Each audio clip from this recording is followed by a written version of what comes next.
Three Grots in a Vox is intended for a mature audience. This means there will be crude language and discussions of adult themes, especially if we're talking about tactical marines or Gabriel Seth. Viewer discretion is not only advised but encouraged. All opinions are our own and often given for humorous purposes. Any advice is given largely for entertainment purposes and would probably be ignored. But if you do learn something useful, count it as a win. Greetings, miniatures fans. Welcome to this exciting episode of 3 Grots minus 1 Grot in a podcast. We are here with just myself and Tony this week, and we're going to be tier listing the new Custodes Codex. So, thanks to Tony. He's done a lot of work on this, so we are going to go through just about every unit if we can. We're not looking at forge-rolled units, is that right, Tony? No, we are looking at forge-rolled units. Oh, we're looking at the whole shebang. Okay, so the whole shebang. We're going to try and cover every part of the Custodes options in like 2 hours. I say every part. We're not covering like Imperial Agents and all that shit. Yeah, but like their own ones. I guess Mark is not joining us this week. Is Mark going to join us for the next one? I don't remember. Yeah, he should be in the next one. So this week we're 2 Grots in a crappier Vox. And because he's not here, we're going to wildly spin out of control. We are going to spin out of control, yeah. Yep. We're going to massively overrun. And we're going to put everything into the dumpster tier because it's just you and you think everything's crap. I only think crap things are crap. Okay. And alright, I mean, Custodes have a lot of dreadnoughts, so we should see some stuff put into the top tier, right? This is a good codex. Yeah, overall, this is a good codex. It's got really interesting sort of like a good internal balance. There's not a lot in the sort of like main book that is shit, if you know what I mean. It's not like the Space Marine book where you're like, oh, Scouts shit, Tactical Marines shit. This one, everything's got its place. I'm not saying you're going to take everything in there in every competitive list, but there's not much in there where if you put it in your army, you're actively hurting yourself for doing so, which I think makes for a good book. To get this out of the way right at the beginning, we are not ranking this, comparing it to Space Marines or any of the other ones. This is a tier list based on its own internal kind of ecosystem. If you're playing Custodes, this is where we think we would rank the stuff. We're going to wildly differ from what Art of War think and probably Auspex Tactics and all the other YouTubers, but this is what we think more about the army as a whole. I thought your intro, John, was really professional, so I thought I'd fuck it up for a bit. No, it's good. Yeah, and so if you do enjoy this week's video, please consider either hitting the like button or that subscribe button. And I want to mention that the one other thing to probably say is Custodes are actually, since this codex has come out, either winning tournaments or finishing top 5 with reasonable regularity, right? So in terms of internal balance or balance within the factions, right now Custodes, I guess, are probably up there in the top 5, right? Yeah, definitely. And what's interesting is when you start looking through those really high-placing tournament lists, there's no one build that is the build. It's not like, go back a year and we were looking at kind of Drakari lists, which were just how many raiders and witches and that can you bang in an army, and that's how you built it. We're seeing some lists that are going really heavy on the bikes. We've seen other lists that are going really heavy on the infantry and that. So that's really quite interesting to see. It means that the list internally, the book is quite balanced. It's just better than Space Marines. Yeah. Okay. All right. Cool. Do we want to flick your? Yeah. Let's get started. So, everyone's seen these before. We've done them before, and here we are. I've rearranged the labels a little bit. Cool. So at the top we've got the Sanguinius tier. Makes sense. I mean, he's the we greatest. Might not be doing Blood Angels, but still secret. Oh, I meant to say this. Did you notice, John, that we got a comment on our Tau video that said that Tau player didn't really know his rules very well, and all I could think was, shit, someone's mistaken me for someone who knows how to play Tau. Okay. Is that something I should be offended about? Called a Tau player? I mean, yeah, people tell me that I don't know how to play Blood Angels, so I mean, you gotta take... Yeah, but at least you play Blood Angels. Yeah, you gotta take it as it comes, I guess. And beer fans, we're on the Patworth Brewery again today. Cora Brunch, which is a wheat beer, which would be quite nice, I think. So let's talk about our first pick then. So our first pick is the Blade Champion. Sure. What do you know about the Blade Champion, John? Well, I've pulled up Wikipedia, so I know everything that Wikipedia knows about the Blade Champion. So he's a character, obviously. He is one of the HQs, and I don't actually think I've played against a Blade Champion, so you tell me about him, considering you are the Custodes player. He's an interesting unit. He's an HQ choice. He's not too many points. Go on, John. How many points is he now? 120. Toughness 120. 5, 7 wounds, 3 up save. Seems decent. So it's a nice, fairly low cost for Custodes HQ choice. The 3 up save is a thing. He's not got quite as good an armor save because if you look at the model, he's wearing leggings. And I'm going to stick him there for now. It's not what we're putting him. I'm just so we know what we're talking about. Interestingly, he's got a special rule that means in combat, he can only be hit on a roll of 4+. So roll of 1 to 3 always misses, which is quite tasty. And you add 1 to his armor save. So he's still got his 2 up in combat, just not from shooting. Yes. And like I say, the model's just wearing leggings rather than the normal armored trousers. Okay. Now, the interesting part about this guy, apart from the 6 attacks, which is bonkers, 6 attacks and 7 wounds. For 120 points, that's pretty nice, 120 isn't it? points is phenomenal. Is his swords have got sort of down as 3 profiles. I'm going to really monumentally fuck up the pronunciation here. So we've got Bethamore, which is +2 strength, -4 AP, -2 damage, attacks against monster or vehicles, always wound on a 4+. Nice. Which is nice. Hurricanus, which is strength user, so he's only going to be hitting strength 5, AP -1, damage 1, but double his attacks, so he's going to be hitting 12 times. Nice. Good against swords. That's something Custodes don't have a ton of stuff against. They don't have. Yeah. And the last one is Victus, so strength +1, so he'll be hitting strength 6, AP -4, damage 3, which is really important because they really suffer from a lot of from a lack of damage 3 weapons. Each time this attack is made with this character against each time an attack is made with this profile against a character, reroll wound rolls. Nice. I mean, again, is pretty nice. I love the multiple profile weapons. I think that's something that Space Marines are crying out to get. Yeah, definitely. I mean, the rumours have got that we're going to get that Gravis Captain's chainsaw things on some of our other stuff, aren't they? Okay. Well, regardless, this is a cool sword. Yeah, it's a survivable unit, really good in combat. One more rule, which is a nice one. Friendly shield host units declaring charges. Each time a friendly shield host unit declares a charge against an enemy unit that is within engagement range of this unit, add 1 to the charge roll for that unit. So if you get this guy in first, you add 1 to charge rolls for everybody else around him. Each time so if he charges someone, yep, and then you want to charge another unit into that unit, yep, anybody who charges the thing he's engaged with get +1 charges. And he's also got Aegis of the Empire, right? Because I was looking at him thinking, so he's still got an invulnerable save, and he's still got to shrug against mortals, like the whole army. And then, what's Legacy of Combat? Giving him just a 6-inch heroic intervention as well, is it? Yeah, Legacy of Combat, that means if you're within engagement range, basically it's got to fight first. Yep. So that means that if he's charged, he's got that fight first, like the free interrupt. If he's remaining in combat, he'll get to fight first. He's got a 6-inch heroic intervention, which is quite nice.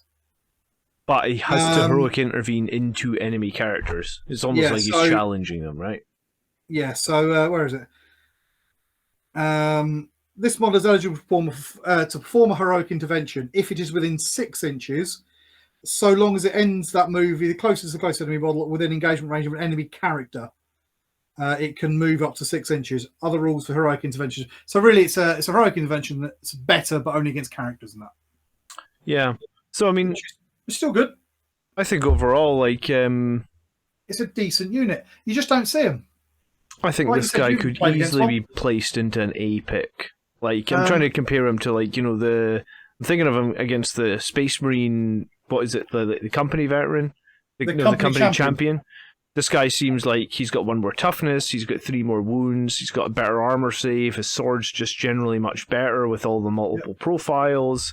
He's harder to hit, he gives the charge bonus. Yeah, I mean, great unit. 120 points.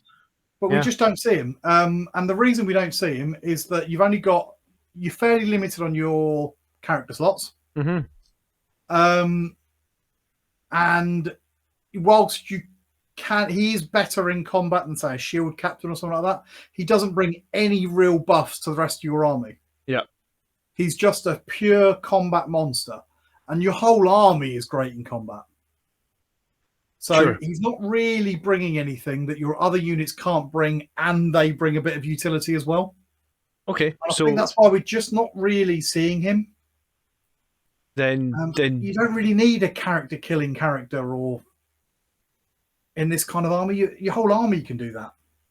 Yeah, I kind of agree. So where do you think he goes then? Because you being the expert on Custodes. In his own right, he's a good character, but I just don't think he's going to compare that favourably with other options. If you bring him, you're not hurting yourself, you're not hurting your army. Like I say, he's solid. So for me, that means he's not bad. Okay, not bad. High, not bad, I would assume. I'd say high, not bad. Yeah, absolutely. Yeah. Okay. Should we move on? So our next pick then is our shield captain. Now, this is the shield captain in your kind of normal on-foot Oromite armour. Okay. What do we know about the shield captain, John? Do you know, Andrew usually runs a shield captain, but he usually runs it on a jet bike. So, but, I mean... That's in a separate bit. We'll talk about him separately. Yeah, I mean, essentially, he's not a million miles from the character we looked at, right? Same toughness, same wounds, slightly better armor save. Profile. I guess you can get a 1-up save if you want to take the shield on him. You can, yeah. And he gives core within 6 that rerolls hits of 1s. Yeah, which is important for these guys because they'll hit on a 2 anyway.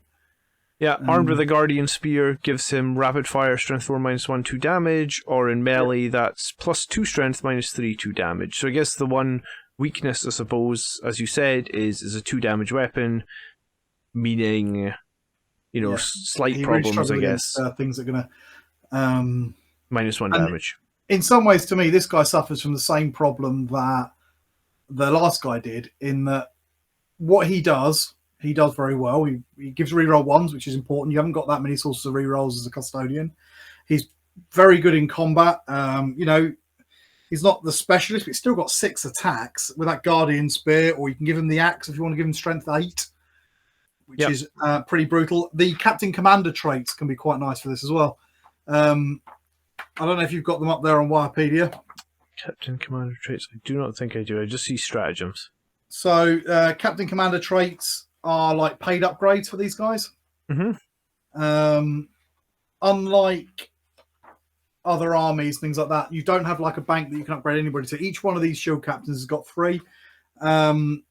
This guy's got Master of Stances, which is you can give 1 unit within 6 both stances of the current Qatar, which is quite nice. Yep. But it's 25 points, which is a lot. Swift as an Eagle, advance and charge, basically. Advance and charge for 15 points is not a bad pick. No, it's not bad at all. Or you can give him Inspirational Exemplar, which is another 15 points, which adds 3 inches to his Inspirational Fighter ability. So that's his aura. So you can upgrade him a little bit. You can make him quite killy. But to me, he suffers from exactly the same problem that the previous guy did, in that you've got really limited HQ choices. And I feel like he's someone that gets edged out a lot. Yeah, I imagine so. I mean, we're going to come to some really great HQ choices in a few minutes, right? So, yeah. I just think this guy gets edged out a little bit. I still think he's not bad. He's a good unit. He's a very good unit. In fact, I'd say he's probably better than the Blade Champion, because he does bring a lot. He's nearly as killy, and he's bringing something extra to your army. Yeah. So I would say we're more likely to see these guys than we are see Blade Champions.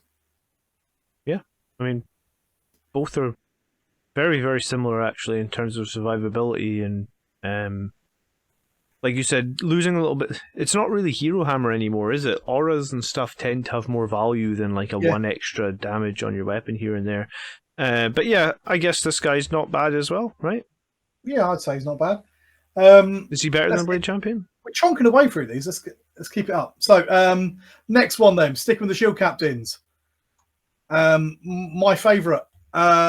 This, in fact, is mine. The Alarus Shield Captain. Now, the Alarus Shield Captain is more or less the same again. Same aura, very similar weapon options. You can't give him the shield, but you can give him the spear for a bit more AP or the axe for a bit more strength. He's got an extra wound because he's a Terminator.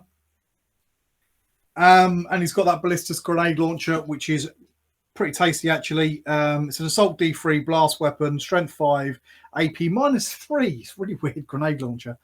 Damage 1. So he's got a little bit more shooting.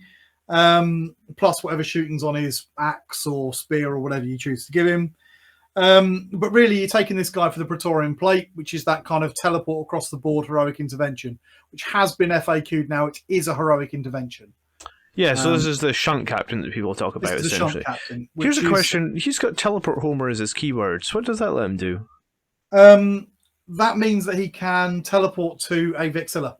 Oh, right, yeah. Okay. Somewhere on the board, you can teleport your Terminators to that. And when you do that, you don't need to be 9 inches away from the enemy, correct? No, they've lost that rule. Oh, have they lost that rule? Okay. They took that away because it was quite broken. Okay. I mean, heroic intervention anywhere on the board next to your own units is also quite powerful, I suppose. But powerful, we can do it once. Yeah. If you use that at the wrong time, yeah. Again, he's got his upgrades, his captain commander traits. You can upgrade him. He's got a few different ones. I'm not going to go through them all because we'll be here all day. Yeah, and I guess you could make him a warlord as well, of course. So you can. There's some nasty warlord traits. So you're basically paying 10 points in this case for the extra wound and the ability to deep strike or teleport strike. Yeah, absolutely, and the ability to take that really powerful Praetorian Plate relic. So that to me feels like 10 points. I feel like it makes them better than the two that we've already looked at. I think that this guy's good. I really do like him. If they took away or nerfed the Praetorian Plate, then I think that you probably wouldn't see him. Sure, but as he is, I think he's actually kind of awesome, isn't he? Yeah, I think so. If you've got a combat somewhere on the board that you really need to win, he can just join that combat and flip the tide of the battle with, 6 attacks? Potentially strength 8.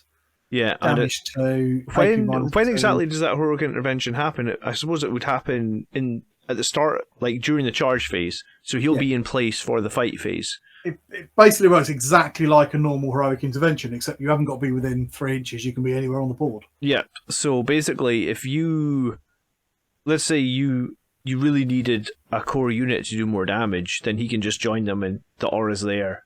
Give them the reroll 1's aura. Yeah. Or just wreck face himself because he hits hard.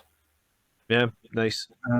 Solid unit. I'm happy you put him in A. I think it's good. He's kind of awesome. Yeah.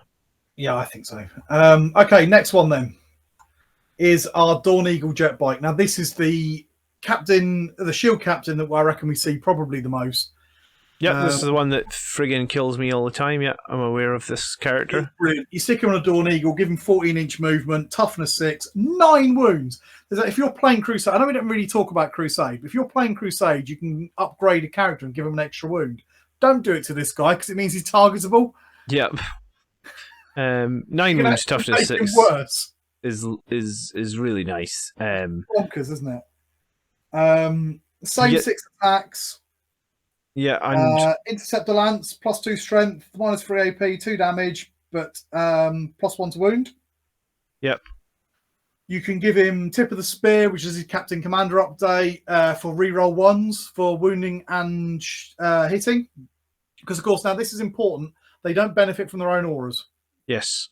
So the only way you can get an aura on this guy is to give that Tip of the Spear, which will give him his reroll 1s, which is quite important. Yeah, and the salvo launcher is a brilliant weapon. And the salvo launcher is great. Salvo launcher, strength 8, D3 +3 damage, AP -4, heavy 1. It's just a better version of a melta gun, it's just a much better version of a melta gun, really, isn't it? Yeah, I'd say so. Double range on D3 +3 rather than D6, I guess. It's just a super melta gun, but only 1 shot. Yeah, well, melta gun is 1 shot. Yeah. So this guy is absolutely brilliant. He's really fast. He's ridiculously tanky. Remember, all of these have got everything in the art. We're not going to keep talking about this. In fact, I'll bring it up when they don't have it, because there's a couple of examples that don't. I've got 4 up in Vun. Yep. 6-up mortal shrug. 2-up armor save. They've all got a 6-up shrug against mortal wounds, and if you're playing them in Emperor's Chosen, a 4-up shrug against mortal wounds. Yeah, I think this guy's clearly an A. You reckon an A? I've played against him, and I mean, he's so difficult to take down in combat, right? Like, because you've got to be hitting him with, like, well, I mean, I guess realistically, strength 7 or above weaponry, and a 2-up, 4-up. He just hangs around forever if you get him in combat. If he's not in combat, he's shooting you with his awesome meltagun. And I believe there's a stratagem for this guy. He can fall back, shoot, and charge. Yeah, right? You can do some janky stuff to give him fall back and shoot, and then you can do some more janky stuff to give him fall back, shoot, and charge. Yeah, so yeah, I mean, fall back out of one unit, multi-melt, or not multi-melt, a Savlo launcher, but it's essentially... if you're going to start stacking those up. Different shield, some of the shield hosts have got rules that benefit that. If you're playing Emperor's Chosen, you can put him in that shield host, and then you can pay the extra bit to give fullback, shoot, and charge. So you're spending a lot of CP to do that, but it's incredibly powerful. Yeah, no, it's so strong. And also, he's always going to survive a few rounds of combat with toughness 6 and 9 wounds and a 2-up, 4-up.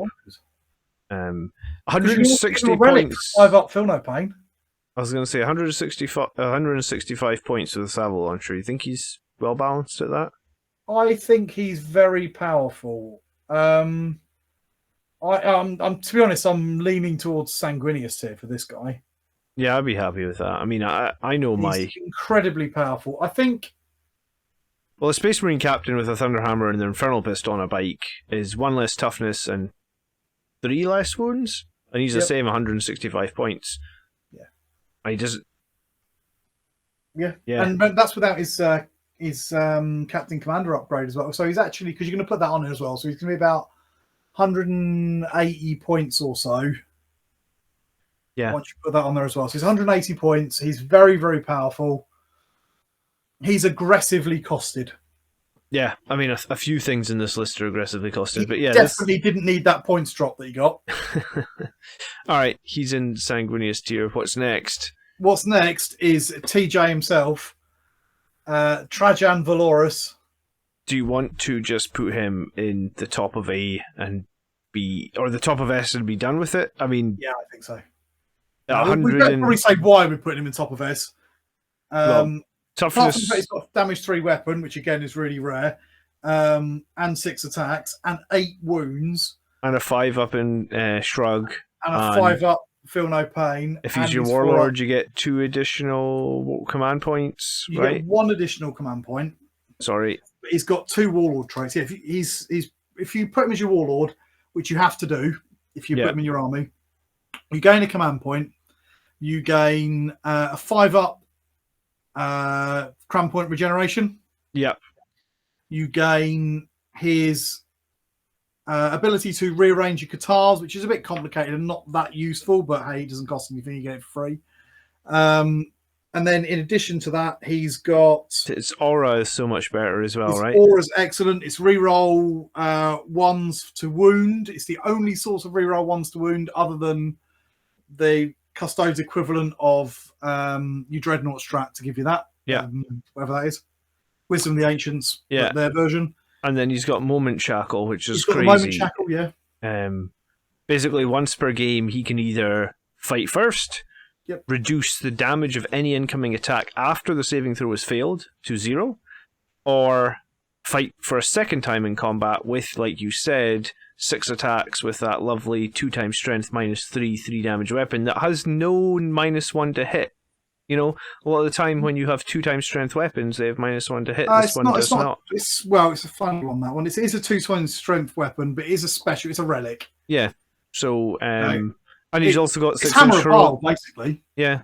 He also has 6-inch heroic intervention. Yeah. So he also can reroll his own hit rolls. If you've got him in there, he's championing the Imperium, which is a warlord trait you can give other people as well. He's got his 6-inch heroic intervention. He's got reroll hit rolls, which is really powerful for him as well. Yeah, I mean, he, in my opinion, is just... I think he should be like 220 points. I think he's S tier, brilliant unit. Because Considering You they don't put, see lists without him in. no, considering they just put Morgan Val up, I would actually be curious how this guy, him against Morgan Val 1-on-1, who wins? Morgan Val does. I don't know. But I really don't know. They both Um, fight. They both have the ability to fight twice. They both have like a 4-up invulnerable save. While Morgan Val's got half It's too hot. damage, it's he's the half got damage that does it. yeah, but half damage against D3 is or 3 damage isn't that good because it's still D2 Well, it's because it rounds still up. only doing 2 damage, and she's doing a lot more back to him in return. But he's got that 5-up shrug, which I think you can't ignore. And also, yeah, I think I honestly think he's on Morgan Val level of power. And He's very powerful. I don't know if I wouldn't say he's quite as good as Morgan Val. I want to know how many points is Val now because they put her up, right? I don't know. Have a look at. I'll check it. I'm checking right this Yeah, second. don't get me wrong. She's you know, 280 points. She's 120 points. more. She's the same toughness and the same wounds and the same save. Yep. While she has half damage, he has a 5-up shrug. Pain.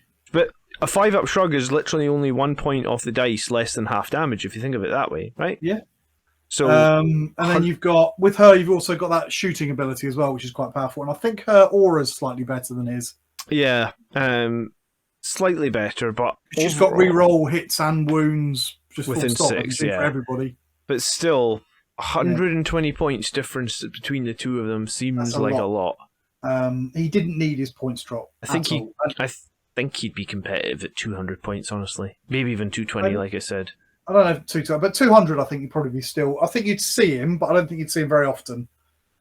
Again, that kind of really limited HQ slots. I think if he was at 200 points, you might see one of the other two, actually. You might bring your Blade Champion for that 3 damage character killer up there.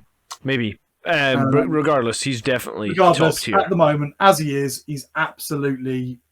He's the best one we've come across so far. He's the best HQ choice in the book. Yeah. Without shadow of a doubt. All right, who's next? Who's next? So our next one is the other kind of special character, and that is Valerian. Valerian is basically just a shield captain that you can't pick his traits. He's got a couple of extra little bonuses, but nothing really very exciting. The Golden Laurels, once per battle round, you can re-roll a single hit roll, wound roll, charge roll, or saving throw, which is nice. Attackings made against this model, unmodified wound rolls of 1 to 3 always fail. Cool, so he's trying to he, other than that, is pretty much the same as your standard guy. He is a bit limited in what warlord trait you can give him because you're forced, because he's a special character, into taking Peerless Warrior, which is unmodified wound rolls of 6, do an extra mortal wound. Yep. Or the enemies can't reroll saves against him. It's not bad, but it's not the one you probably want on him. Peerless Warrior synergizes with his weapon, though, right? Because his weapon is that you cannot, in melee anyway, you cannot use feel no pains against his weapon, right? No, that's his weapon special. Each time an attack is made with this weapon, the enemy cannot use rules to ignore the wounds it loses. So if you roll a 6 and you get a mortal wound, is that separate or is that still part of the weapon attack? No, it's separate. You think that's separate? So he has got use. If you need someone to punch a Catan or something, because he's going to be ignoring that limits to numbers of wounds you can do in a turn. True. Which is quite powerful. Is that how that works? If the mortal wound comes from the warlord trait, then it doesn't count from coming from the weapon, even though the hit was made from the bonus weapon. One. Okay. Just a bonus mortal wound, and it's not capped as well. But you got to roll a 6 to get it on your wound rolls. It's not really an issue. He's very similar to your standard guy. He loses a little bit of flexibility, but then he's got a couple of extra bonus rules. I think he's better than your standard shield captain. I think I would probably take this guy before I took a standard one. Has that been fact? What? Like, read the weapon. Oh, you've got it in front of you. Each time an attack is made with his weapon, yep, the enemy cannot use any rules to ignore the wounds it loses. Yes. So if you make an attack with a weapon and you roll a 6 and it generates a mortal wound, Well, that's a bonus. But remember, you have to give him the Warlord trait for that. So let's say you haven't given him the Warlord trait, and he attacks someone with a Feel No Pain. They don't get their Feel No Pain. If he attacks Gazkal and you've already done all the wounds this phase, it doesn't matter. He can still do more wounds. Same against the Catan. If you've got the Warlord trait on there as well, while you're doing all of that, if you roll a 6 to wound, you get a bonus mortal wound on top of all of that. But the bit that confuses me is each time the attack is made with this weapon is allocated to an enemy model. Well, the mortal wound is coming from the attack that is allocated from that weapon. That's just an extra one. Yeah, okay. It just seems like rules as written, it would be you wouldn't be able to feel no pain against that mortal wound. You can't feel no pain against a mortal wound anyway. Well, you can't. Feel no pain is the main... You're confusing me. Feel no pain against mortal wounds. You roll 6. Normally separate. It's like these guys have got separate feel no pain against mortal wounds, haven't they? Yeah. Oh, yeah, no, I know what you're saying. Yeah, it's just strange that essentially that mortal wound, very strangely worded, isn't it? Being generated would necessarily be coming from his weapon. So can you use the feel no pain to prevent it? Question mark. It's a question mark on that one. Yeah. I would argue no, you could, because it wasn't coming from his weapon. It's coming from his Warlord trait. Okay. I would argue... I don't know that I play Custodes. I would argue that you wouldn't do the mortal wound if you didn't hit with the weapon, so technically... Well, yeah, he might. He might just nut them. He just walks up and just shanks them with his... Because he's got his Misericordia attack as well, and that's not going to ignore. True. Okay. So, anyway, back to the point, or we're going to get sidetracked. I reckon he's a slightly better shield captain. I'd probably take him before I took a normal shield captain, but I wouldn't take him before I took the Alarus guy or the Dawn Eagle or Trajan. I might actually take this guy along with Trajan because you never know when you're going to play against something that has that stupid so many wounds per phase rule. Yeah. And if you go into a tournament, you typically want stuff that can deal with everything, you know? So, like, I would... Shield Captain on a bike is nice, but... does it really hurt Custodes, I suppose, like if they can't kill the Nightbringer, for example? Potentially. So having someone like this, once you've already done your wounds, to come in and maybe finish off might be important. But yeah, I think he's right up there. Should we split the difference? Because I reckon he's top of B and you reckon he's S, so stick him in A? Yeah, that sounds good.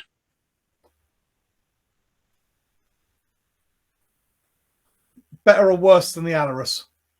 You reckon better, don't you? I reckon better because he... Yeah, I think... It depends. I mean, how many... Orcs can have... Gazkal has limits per phase. Catan have limits per phase. Phoenix Lord's just got limits per phase. I believe that Avatar is going to have limits per phase. No, I think it just halves damage. Oh, is it just half damage on the Avatar? Yeah. Okay. But yeah, I mean, there's enough things that are coming out now that have limits per phase that you kind of need to at least be thinking about it, I think. Fair enough. Let's keep rolling then. We've got his partner in crime, Alea. Okay. Now, Alea is a Sister of Silence. She's a Knight Centaura. She's a toughness 3 character with 5 wounds. She's got a fairly nice sword. It's a 2 damage sword plus 3 strength. So she's hitting at strength 6, damage 2. She's got a quite nice rule. Start of the fight phase. If this model's within engagement range, she fights first. Also, if you kill her in the fight phase, she gets to attack. She's got the Dante stratagem, but without having to run a stratagem. That's her thing. Yeah. Built. She's got a 5+ invuln because she's not a custode. And because she's Anathema Psychana, she's got that kind of null field anti-psychic defense. She's also, I don't know if you've got the points there in front of you, only very slightly more expensive than the standard Knight Centaura. Yeah, 75 points, right? I've not put, I'm being naughty here, I've not put the Knight Centaura in the list. Okay. And the reason I've not put the Knight Centaura in the list is because the Knight Centaura is basically a layer that you can pick to give her a flame or a bolter instead of a sword. And it's slightly worse. Okay. So, seems it's just a shitter layer, basically. She's got a place because she's a very cheap HQ character. Now, I'm going to quickly mention this. The Sisters of Silence models, although they do take up a slot, cannot be used for your default slot. So you can't take more Sisters of Silence in a battlefield role than you have custodians unless they're in their own detachment. What that means is you can bring a Knight Centaur as an HQ choice, but you can't bring it as your compulsory one to get a really cheap thing made. Yeah. It is still nice because you can bring one of these guys, girls, as a cheap HQ and get that kind of null defense against psychers. Yeah. And it's fairly cheap. It's cheaper than a squad to do so.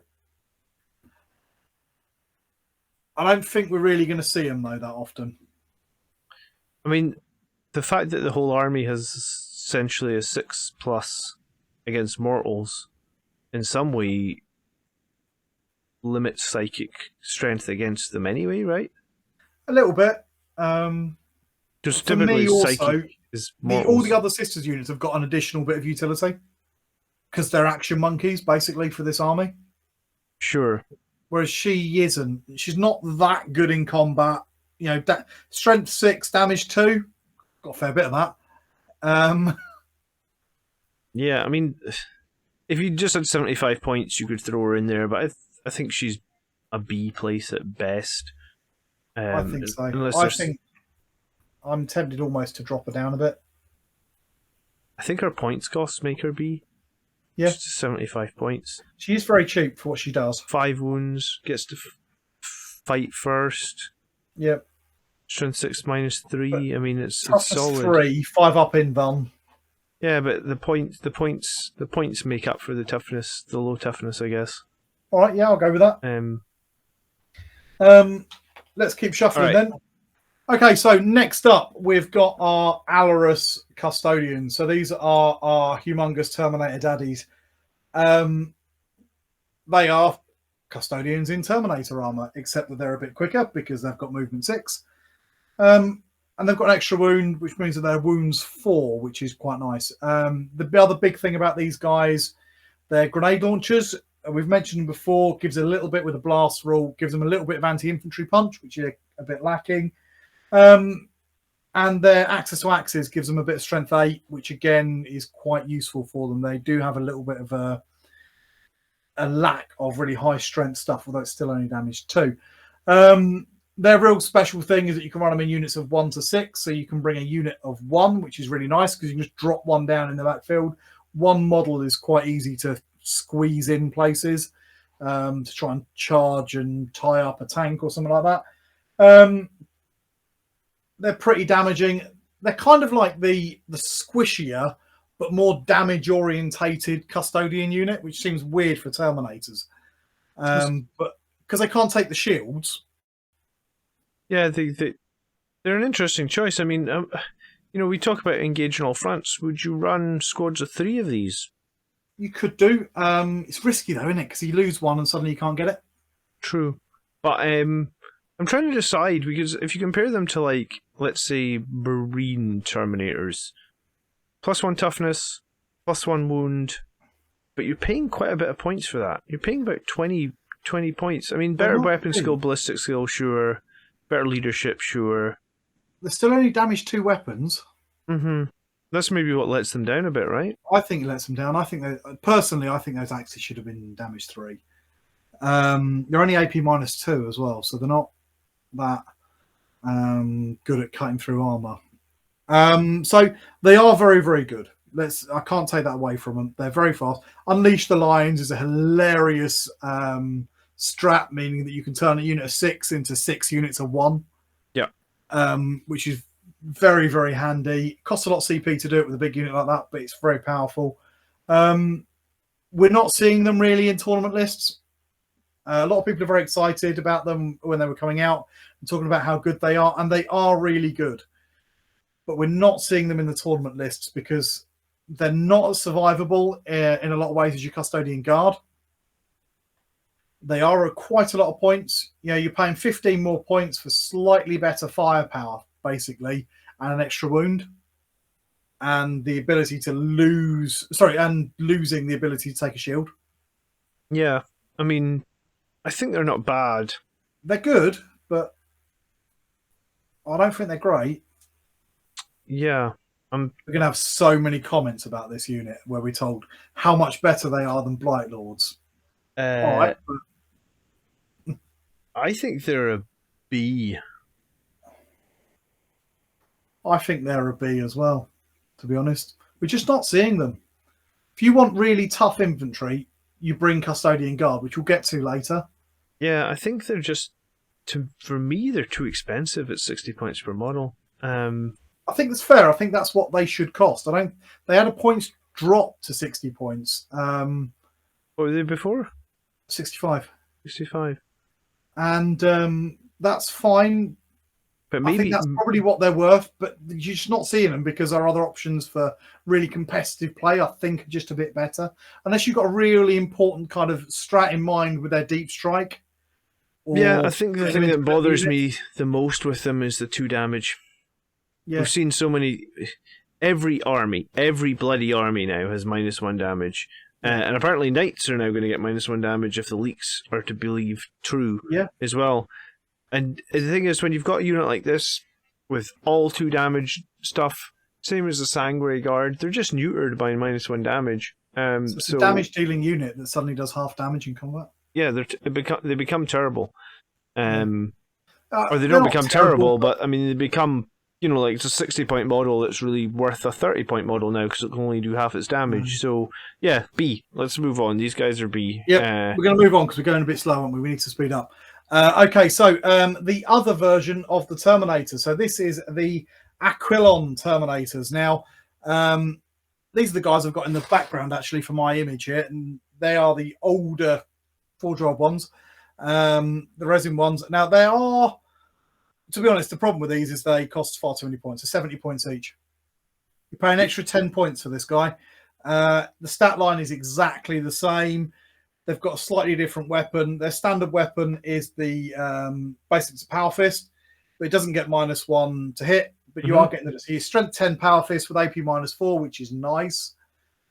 But you're paying an extra 10 points for that. They've got their Lastrum Stormbolter, which is a Strength 5, Damage 1, Rapid Fire 2 Stormbolter, which is not bad. You can upgrade them to give them Power Talons, which are basically Lightning Claws, sort of. +1 strength, damage 1, reroll wounds. It's a lightning claw. You can give them some fancy weapons like the Adeptus Destructor, which is one that we're going to get to later because John loves the Adeptus Destructor because it's a damage 3 weapon. But it's strength 5, AP -3, assault 2. It costs 10 points. So now you've got an 80-point Terminator. Yeah, these guys are. I mean, the Custodes. Sorry, Imperial Armor hasn't been updated yet, right?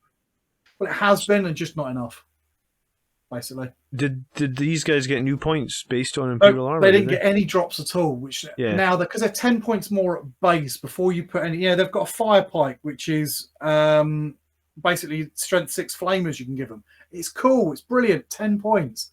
80-point Terminators. You're not going to do it. Yeah, no, these guys make no sense. They're just too many points. If they were the same cost as Alarus, then you'd have a bit of a think and it would be a choice. Maybe Imperial Armor, the book Imperial Armor. Because these guys would be from the Imperial Armor book, right? Yeah, they are from the compendium. They updated some of it. They dropped the Telemon's points. They did update some of it. Yeah, I think maybe in some ways Imperial Armor probably suffers the same as like any codex that came out at the very beginning of the edition. It's 2.5 years old now, give or take. Yeah. So and we're going to see that quite a lot with the Forge-Rolled units. I was going to say these guys kind of need to go into crap, really. I didn't think there was going to be much that was going to go into crap, really, but I think they're in there. These are the first ones. Too many points. Okay, sure. What's next? Next is the Contemptor Achilles. Okay. Now the Contemptor Achilles is the more killy of the the 3 Contemptors. It's got a very nice D3+3 melee weapon. It's got a decent amount of shooting ability with its Lastrum Stormbolters, which I quite like. Or you can play for that Twin Adeptus Destructor, which is, it's a damage 3, strength 5 weapon. It's a Terminator killer, the Twin Adeptus Destructor, really, you know? Yeah, if you talk about like Space Marines and like Death Guard and stuff running elite infantry, it's an elite infantry killer, I guess, would be the way to speak about it. And I actually really like it on this Dreadnought for 10 points, because I think these Dreadnoughts are so difficult to kill because their save is good. They have 9 wounds, so obviously you can protect them. They have the protection, the Unyielding Ancient, the -1 damage. Yeah, these dreadnoughts always tend to hang around. And another thing that you can do with these dreadnoughts that's really, really good is you can pay the 1 CP to give them +1 attack and reroll charges for essentially. You can only do that to 1 unit in the army. Mm-hmm. But I mean, it's always worth spending the 1 CP to just make one of your dreadnoughts. On one of your dreadnoughts, you put it on one of them. Yeah, especially when their melee is D3 +3, -3, strength 14. And they get 5 attacks as well. Yeah, so that puts up to 6. I think these are an A for sure. Because I think they're an A as well. I don't think they're an S. The fact they can run suffer a little bit of being the Forge World unit, and there are a couple of weird things that they haven't gained. Yeah, these remind me a lot of Relic Contemptors for Marines, like last edition. You know, like. Well, they basically are Relic Contemptors for Marines last edition. Yeah, and if you compare this to the Marines, the base of this Dreadnought is 160 points. The base of the Marine one is 150. So for 10 points, what are you getting? Well, you're getting +1 to movement, you're getting +1 to weapon skill, you're getting +1 to ballistic skill, you're getting +1 attack, you're getting more leadership that's kind of irrelevant, but you're also getting +1 to your save, and you're getting the 6-up feel no pain. So like when you say 10 points for a weapon skill, a ballistic skill, an attack, a save, and a 6-up shrug, there's a lot for 10 points, right? Like, and these guys are really good. The shooting of this is not to be underestimated, even if you're not bothering with the upgrades. Like, I don't bother with the upgrades. I save me 10 points because just the Dread Spear, it's a heavy 2, strength 8, damage 3 weapon at range. Yeah, you've got that as well, which is really, really good. Yeah. So yeah, I think it's a solid A. This guy, top of A for me. We don't see him in every list, but we do see him a lot. Yeah, I mean, if I was a Custodes player, I'd run 3 of them. Probably every game. That guy, don't you? I don't love them. I fucking hate when I see 3 of them on the table. I'm like, oh god, I've got to kill 3 of those fucking things. Whereas I love his brother, the Galatas Dreadnought. I actually think a decent Custodes list is 3 Achilles and 3 Goliaths. I mean, it's so difficult to take each one down. Like, they're brilliant. And what the Galatas has got, and why I love it, is that shield, meaning it's got a 4-up invuln as opposed to a 5-up invuln. Yeah. And -1 to hit in melee. This is the guy that I put the upgrade on. Just charge him in there and tie up everything. I believe you could teleport this guy into battle as well, or you can teleport everything more or less. Not quite everything, but a big chunk of all the dreadnoughts. So these guys are brilliant to just teleport in. 10 points more than the other dreadnought. I mean, it's the same. He's the same profile, but you know, with a 4-up invuln. Yep. -1 to hit in combat. He's better at killing kind of normal things. His sword is it's only strength user, but it's AP -3, damage 3, but it makes D3 additional attacks. Yeah, so on average, this guy gets 7 attacks. If you give them that penitent, he's 8 attacks. Yeah. It's very easy. The penitent synergizes great with bringing this guy in from Deep Strike as well, you know? Yeah, that's how I run him. That's how I've got my Galatas. I bring him in from Deep Strike. I put Eternal Penitent on him, and I charge him in there. Yeah, his shooting's a bit naff. It's all right. He's got heavy flame, heavy 2d6, strength 6, AP -1, damage 1, also hits. You don't bring him for the shooting, though. You don't bring him for the shooting, but it's not got blast or anything, so if you haven't killed everything in combat, remember, you can shoot it. Yeah, which is nice. Yeah, no, I like this guy a lot as well. I would put him in. I really like this guy. There's nothing bad about this model either. No, it's really nice. He's definitely an A. The argument is whether he's better or worse than the Achilles. I think he's less versatile than the Achilles. He is less versatile, absolutely. He's a bit tougher. He's differently in combat. Yeah, no, I think what you've got there is correct. Yeah. Yep. Okay, let's roll on then. The Custodian Wardens. Now, we're actually, I think, let's talk about these guys quickly. Custodian Wardens are Custodian Guard with dresses. They you pay 5 points more, you get the bodyguard rule. You can't take the big shields, but you can take the axes. Okay. We are seeing a few. We're seeing quite a lot of really competitive lists bringing just one little tiny squad of these guys just to babysit Trajan. I was going to say, they could also babysit some of those 9-wood dreadnoughts as well pretty nicely, can't they? Well, they got the 9-wood dreadnoughts don't get the character rule, so They're not characters. My bad. they're not characters. So no, not really. But they're great. You have got a lot of really important characters, and babysitting Trajan with a little unit of these,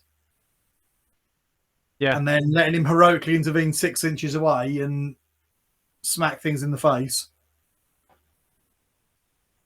Remember, you can bodyguard that if you placement right. You can bodyguard that jet bike where it can just sit there and shoot with impunity. Yeah, I mean, you really wanted to. The bodyguard rule. We've talked about this a few times. I feel like the bodyguard rule maybe needs a slight change. I think it's wrong. Why is they? Oh right, so they have a 6-up mortal shrug, but they also have a 6-up shrug against all normal wounds that go through as well. So they're slightly tougher. I was going to say, so you put your bodyguarding, you're getting both the bodyguard and a 6-up shrug for 5. Yeah, but you are losing your shields. I haven't mentioned this already. Everything's infantry has got obsec. That includes the dreadnoughts. Sorry, no, it doesn't include the dreadnoughts. But the dreadnoughts count as 2 models, whereas everything else also counts as 2 models, which is quite nice. So obsec on your troops isn't really a thing. Yeah, so in terms of troops, these guys are decent. These aren't troops, these are elites. Yeah, but I mean, in terms of like infantry, yeah, they're pretty good. I think they're quite well balanced against the Custodian Guard.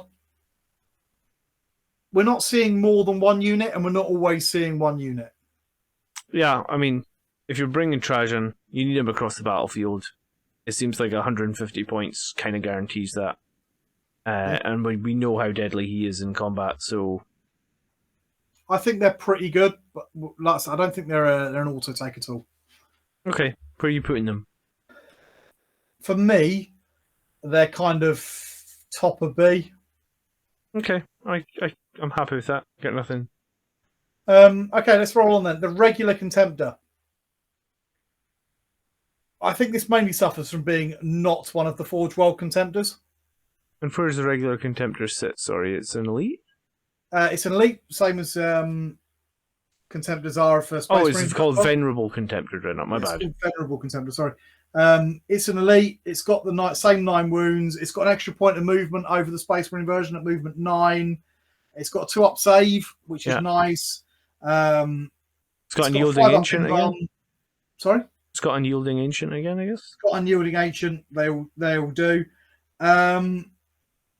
And it's got the multi-melter or the Cares Pattern Assault Cannon. It's basically the Space Marine one, but ever so slightly better for slightly more points. It's a lot better. Like, if I had the option of a Space Marine Dreadnought to pay 5 more... It's 5 more points, man, right? Yeah.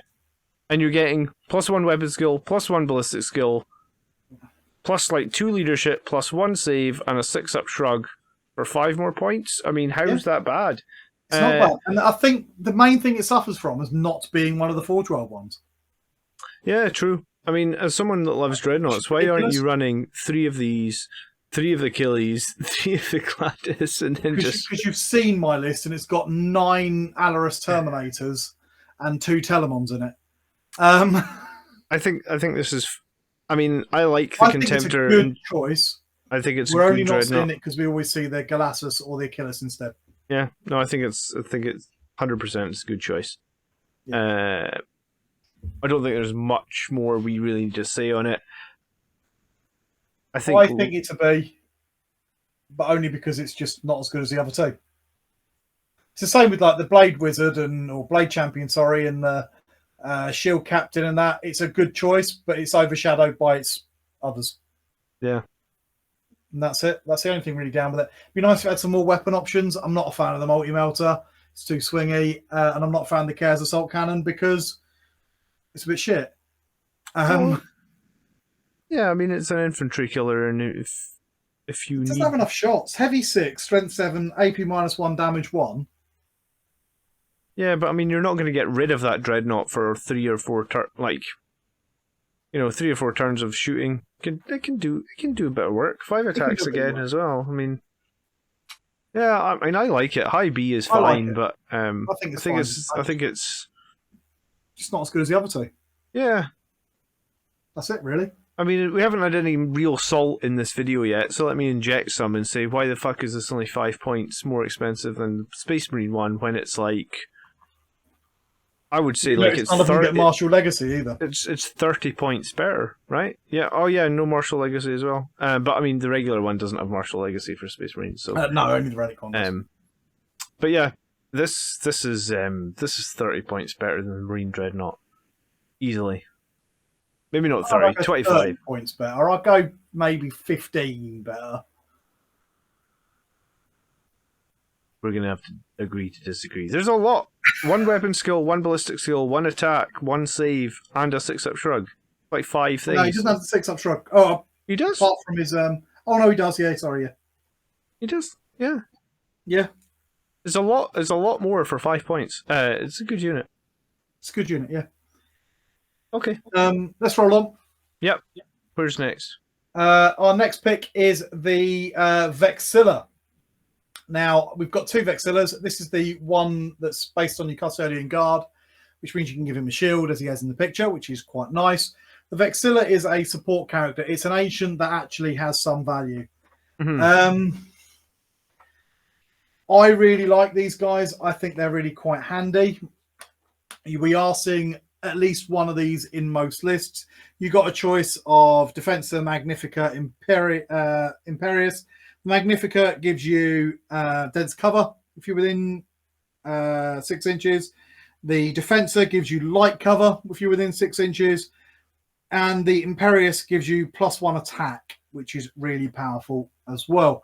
We're seeing a lot of these with the bonus giving you light cover next to a unit of Custodian Guards, all with shields, so everybody's got a 0-up armor save.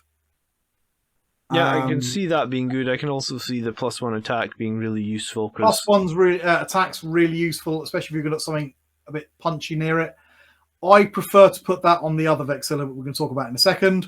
Okay. Because the other one has Deep Strike. Yep.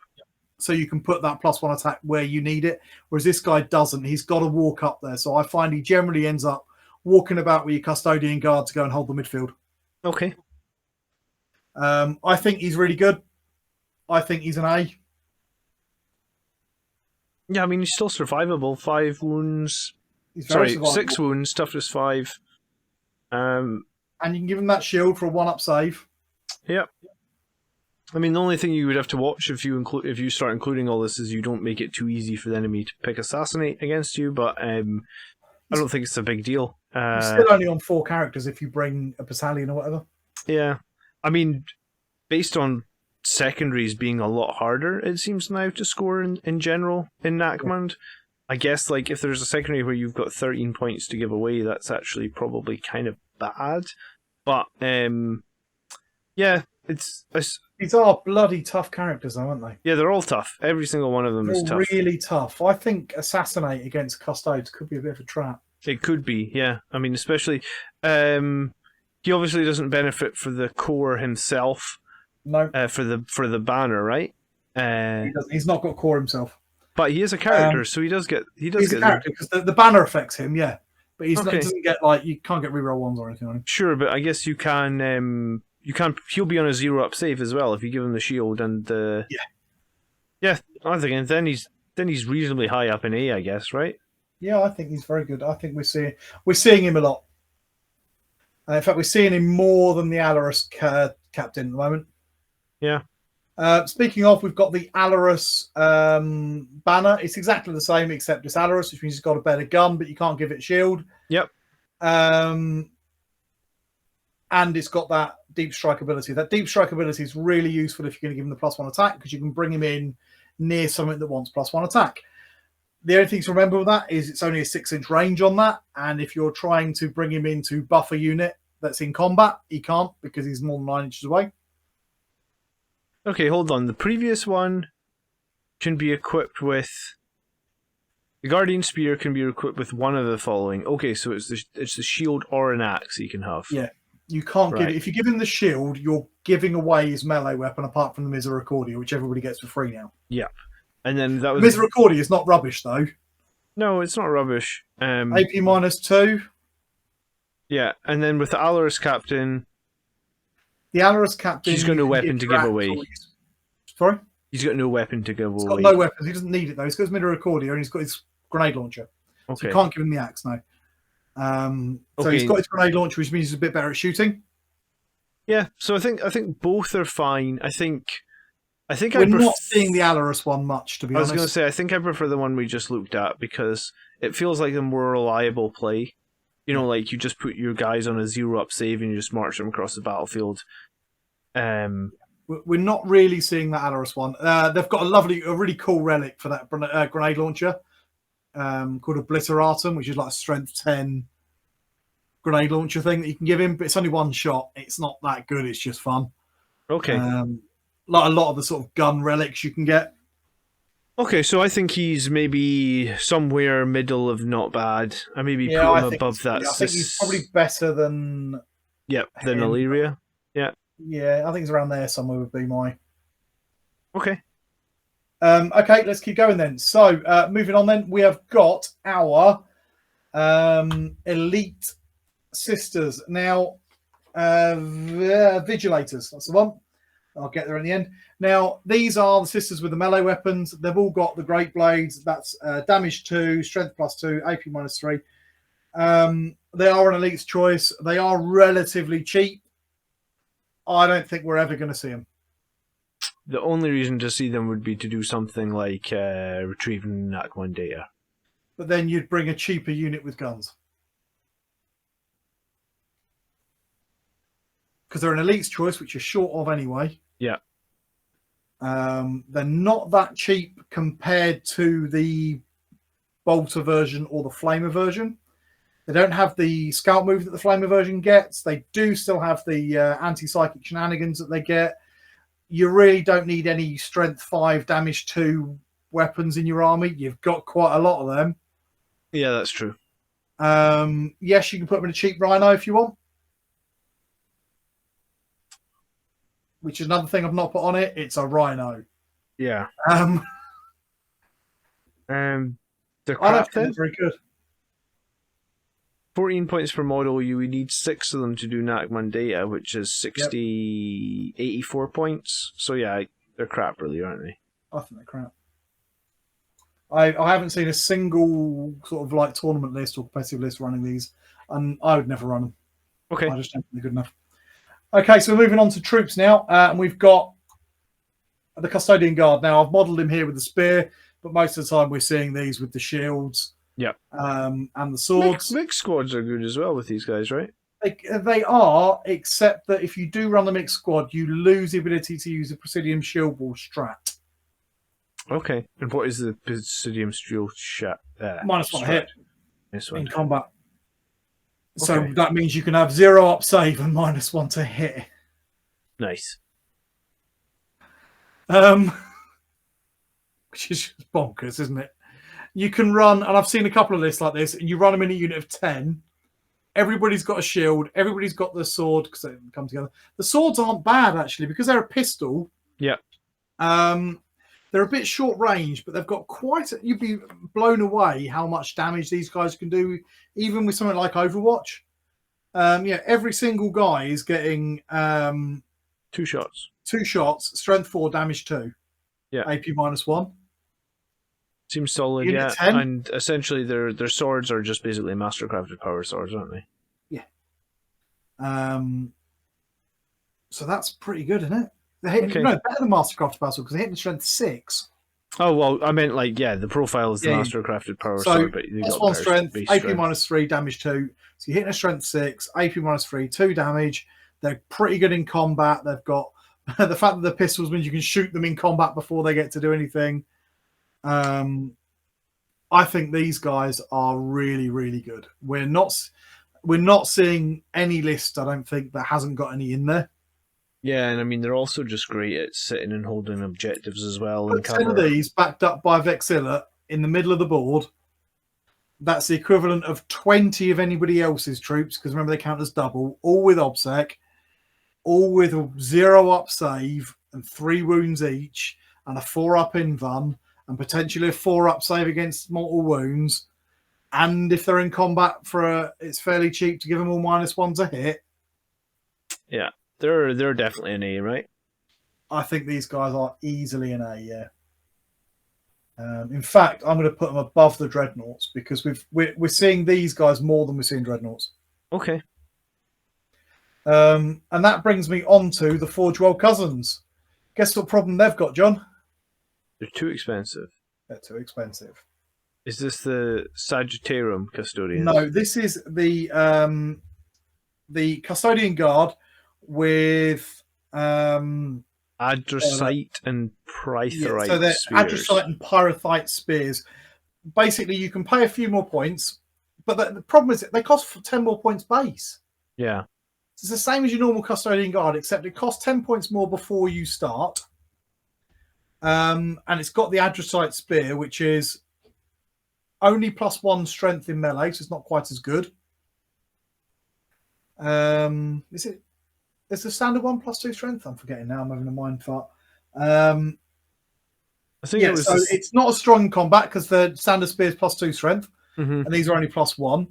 The weapon on it is a assault 1, strength 5, AP -3, damage 3 shot, which is not bad. You only get 1 shot from each guy. Yeah. And I'd say you're paying 10 points for that, or you could go an additional 5 points to give it basically a melter gun on top of each one. So you can have a melter gun spear, but you're still only +1 strength rather than +2 for the standard guys. So hold on, if you replace the spear, yeah, you have to pay 5 points twice, do you? Sorry? Do you have to pay 5? Is the spear these just... guys come as base with the Adricite. You can upgrade it to the Pyrethite for an extra 5 points. So that makes them 60 points each. Yeah. But every guy's got a melter gun on top of his spear instead of the bolter. Yeah, and what's the difference between the two profiles, between the Adricite spear and the in melee range? Is there actually any difference? No, in melee they're exactly the same, which is slightly worse than your standard Custodian Guard. Okay. Yeah, so these guys are going to be low B, I guess. I mean, I think they're worse than that. I think they're crappy. I mean, I like the fact that you could put 8. I like the fact you could put 10 melter guns on the squad. You can, but then you're paying a huge 60 points a model. Sure, but you can be running around with this giant squad on, like you said, a 1-up You can only go 3 to 5 on these as well. Okay. But yeah, so I mean, like, you might have a unit of 5 with melter guns for, what's that, 60 points, 5 of them, 300 points. They're still durable as all hell. Yeah, but 300 points. You can't give them the shields, remember? Yeah. 300 points for 5 melter guns. But, I mean, like, you bring them on in the board edge. For 300 points, I can get 2 of those Achilles Dreadnoughts. Yeah, that's true. Okay, yeah, put them down low. I think they're crap. I really do. They're just not good enough. I just think that they're going to, toughness 5 on that really good 2-up, 4-up save means that they will survive. They're not bad, and they are troops as well. For not that it makes much difference to Custodes. And I mean the metal guns are hitting on 2s. I mean, yeah, it's. I guess there's maybe an edge play there you could do. Yeah, they need to be. The Pyrethite spear should cost the same as the Adricite, and the whole unit needs to be 5 points cheaper. Okay. Because nobody's going to run these. It's another one that's suffered from being a Forge World unit and not got the benefit. Speaking of, we have the Sagittarium. This is your last kind of Custodes troops choice, and basically you're giving up the spear, and you're giving up all of the real melee. Apart from the fact it's just been FAQ'd. They do get 3 Misericordias, whereas they didn't originally. Mm-hmm. So you do get your Misericordias, which means you have got. That's not bad. But what you're getting is a shorter range heavy bolter. Their bolt calibers are not bad. They're assault 1, strength 5, AP -3, damage 3 within 15 inches, or up to 36. It's a strength 5, AP -1, damage 2. It's a heavy bolter, assault heavy bolter. So these combi weapon things, which are pretty damaging. Yeah, I like the combi weapon actually. Yeah, I like it because you don't have to use the combi weapon part of it. Yeah, and then you've just got a squad of guys with heavy bolters, but they're still custodians hitting on toes. And within 15 inches, strength 5, AP -3. It's that Adressite profile again. Yeah, it's like that cannon on the dreads. Yeah, I mean these guys are interesting. These are good. I think these are pretty good. We've seen them not all the time, but we have seen them in a few lists similar to the Wardens. It's always nice to bring some shooting, and I mean 5 guys like that gives you basically 25 shots or 30 shots if you want to include the D3 as well and take the -1 to hit. They're still going to get 4 attacks each with them as the Recordiers. Yeah, which isn't inconsequential because they're strength 5, so most of the time you're probably wounding other infantry on 3s anyway. So yeah, I mean I put these -2. They're not bad in combat. These guys somewhere middle of B, maybe even quite high up. I reckon they're around here somewhere. Okay. I'm not sure if they're better than the Wardens. No, I think I prefer the Wardens. What's right? Yeah, I think I prefer the Wardens. Yeah. Okay, let's roll on then. Now, the next choice is the Prosecutors. Now, these are our Anathema Psychana with bolters. I like these a lot. I'm going to get that out the bat. They're cheap for custodians. They're basically battle sisters. Yes. With the rules for extra psychic shenanigans. 72 points to do Nakmund with them, right? And guarantee it. They're the nearest thing to action monkeys you've got, and they do give you a little bit of psychic defense. They've got a couple of other rules. Creeping Dread's quite a handy one. Strat. Which gives them -1 to hit for anybody within 6, which means if you're mixing these in with your custodians to give them a bit of psychic defense, you can also mean that things have got -1 to hit the custodians. They haven't got to be in combat to get that. Okay. Yeah, I mean... which is quite handy. They're fairly cheap for, like I say, nearest things action monkeys. You can stick them in the Rhino to run them around a bit. I think they're pretty good, to be honest. Somewhere in B, I don't think they're amazing. I just think they're okay. We're seeing them basically when people need to save some points. Really, I was going to say, yeah, you get 60 points to spend. If you want a cheap backfield holding, this is the nearest thing you've got to it. Yeah. Where would you want to hold it with 1 Terminator? Yeah.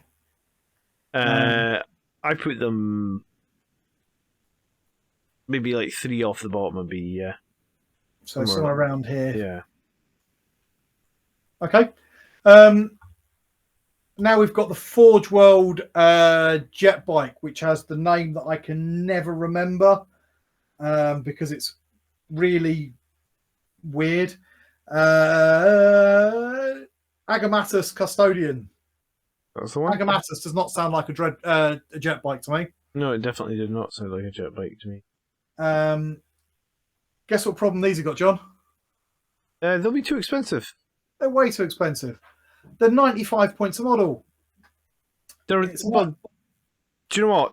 They're probably not too expensive. This was probably what jet bikes should cost, and then yeah, maybe. And then things would be balanced, and then we could move jet bikes down from like S tier to A tier or something. Maybe. They've got the Interceptor Lance, which is the same as your other jet bikes. Yeah. They're all equipped with a Ladstrom bolt cannon, which is a strength 6, AP -2, damage 1. Weapon heavy 3. So it's like a side grade to a heavy bolter. You can upgrade them. You can upgrade them to an Adrathic Devastator, which is pretty cool, but it costs you another 5 points. Yeah. Heavy 2, strength 6, AP -3, damage 3. They're just too many points, really. You can also give them the Las Pulsar, which is strength 8, AP -2, damage D3, heavy 4. But that's an extra 15 points. That means each guy is 110 points. I think that the weapon options here are too expensive, but I do think the Custodes jet bikes are too cheap. They probably are, but looking at them as they are, there's no reason you would take these guys over the cheaper, significantly cheaper standard jet bikes. I was going to say, I think their standard jet bikes are 80 with 5 points for the salvo launcher, right? So these being 95... with a crapper gun. I'd probably put like 5 points on the standard jet bikes and take these guys down 5 points, and then if these guys were 5 points cheaper, then I still wouldn't take them at 90 points. I wouldn't take them with their side graded heavy bolters. okay. If these were 85. Well, see, that's what I'm saying. That at the moment, standard ones were 85 as well. Yeah. Okay. Yeah. Then Agreed. I would consider it as more of it's a slightly better anti-infantry gun for the same, you know. And then I'd start thinking these about guys it, are as they are. They're gonna suffer. They're gonna have to go somewhere in the middle of B, but they're only there because the regular jet bikes are too cheap. I think they're crap. I really do think I think they're rubbish. I really do. They're just far too many points. Okay. Never take yeah. I'm almost dumped the fire. These, I think, might be the worst unit, one of the worst units we've got. Have you played against Custodes where they're running 2 5-man squads of those Virtus Praetors yet? Oh, Virtus Praetors are phenomenal. These guys, though, aren't Virtus Praetors. They're like shitter Virtus Praetors.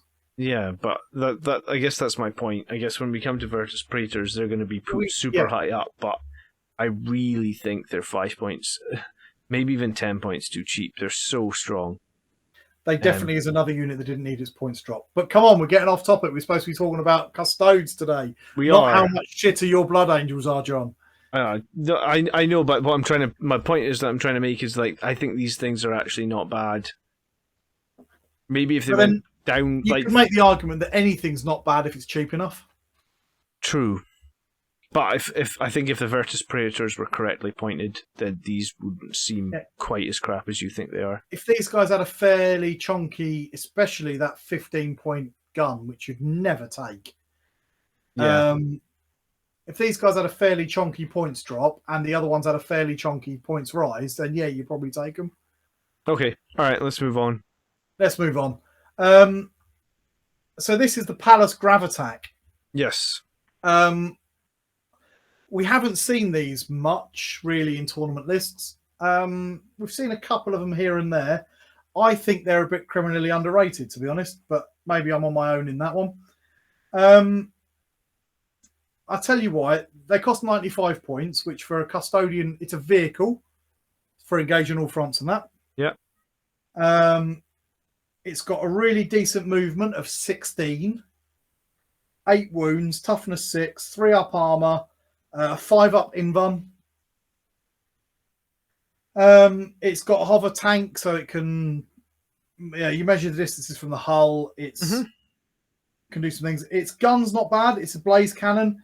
It's a heavy 2, strength 7, AP -4, damage 3, or heavy 6, strength 5, AP -2, damage 1, 24-inch range with the shorter burst version.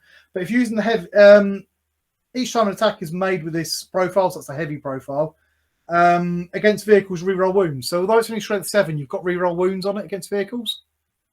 Yeah, I mean, I like this. I mean, again, it's hard not to just compare it straight up against the Space Marine Land Speeder, which is 25 points cheaper.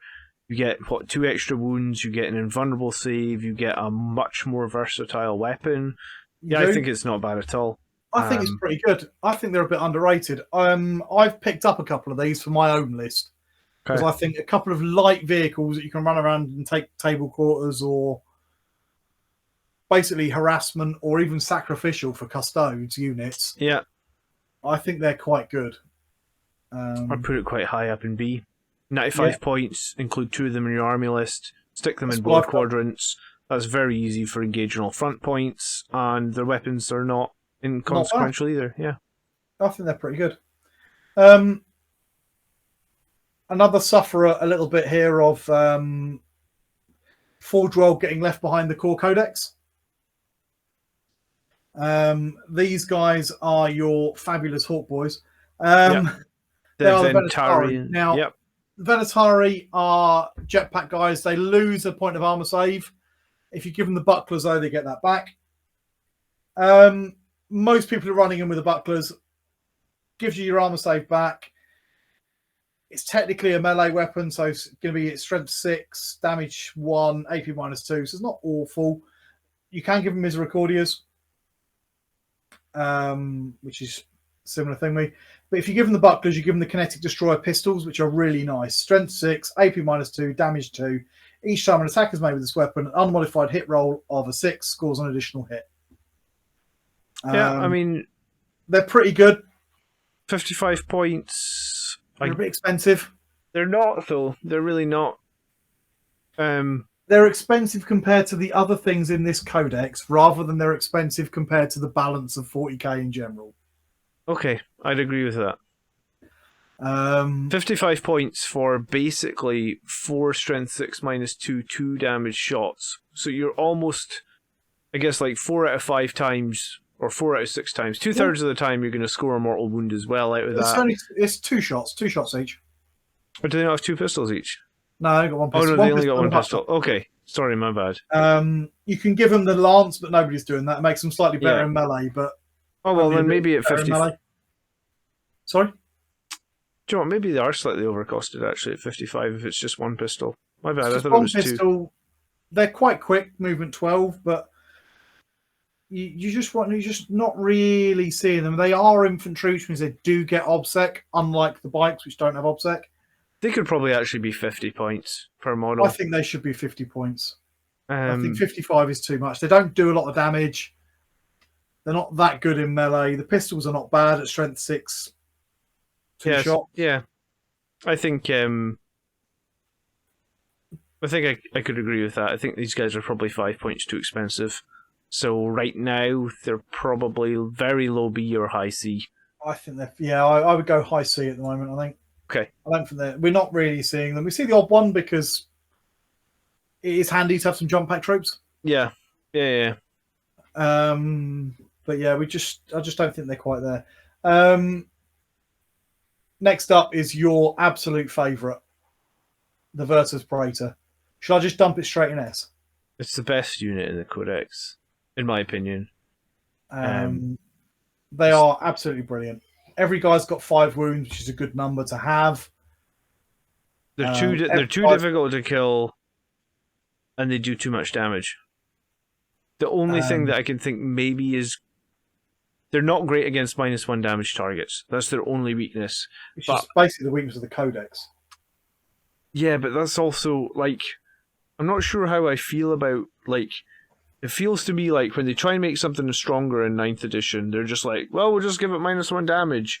And -1 damage isn't, it's too... You know, like, if you have a weapon that does D3 plus 3, -1 damage isn't a big deal. But if you have a weapon that is 2 damage, -1 damage is huge, right? So it's like, -1 damage is... It's hard to explain, but you see what it's not proportional, I guess. Damage reduction. I mean, let's just looking at what we've already got on here. Look, we start off with ignore it. So he's got 3 damage, so he's not so bothered. But 2 damage, 2 damage, 2 damage, lots of damage, 2 damage, 2 damage, 1 damage, 2 damage, 1 damage, sort of 3 damage. You know, 2 damage. 2 damage, 2 damage, 2 damage, 2 damage, you know? Yeah, almost, I mean, as much as I halved. Complain about Space Marines, at least ours are a bit more, you know, we've got the option to take Thunderhammers and stuff and mix it up a bit.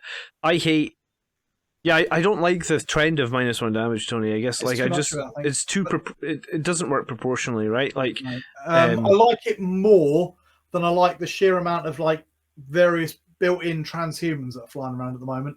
But the reason I don't like the transhuman thing is it actually just negates a chapter tactic completely. And I don't think that you're paying for a chapter tactic that you can't use, and I just don't. Yeah, I mean, I just like that as well. But yeah, the -1 damage thing is so prevalent. Yeah.